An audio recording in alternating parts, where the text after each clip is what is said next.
श्री स्वामी समर्थ मंडळी. तर व्हिडिओ शेवटपर्यंत बघा. आवडल्यास लाईक शेअर सबस्क्राईब करायला अजिबात कंजूसी करू नका. तर हे बोलण्याच्या नादात माझ्या बेसनची पिशवी मी उलटी ठेवली होती, ते नंतर माझ्या लक्षात आलं. तर हे बघा, छान तूप गरम केलं, बेसन चाळून घेतलं होतं आणि मग ते भाजायला ठेवलं. मला लाडूची ऑर्डर होती आणि वेळेत द्यायची होती. तर हे बघा, छान बेसन भाजून झाले.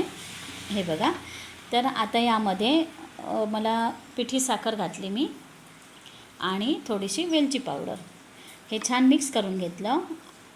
हे बघा, ते म्हणतात ना धम्मक लाडू तेल काढू, तसं काहीच. हे बघा, तर आता मी लाडू वळायला घेतले होते. सगळे लाडू वळून छान वळून घेतले. त्याला वरतून काजूवर लावून घेतला आणि अशा प्रकारे हा बघा छान लाडू तयार झाला.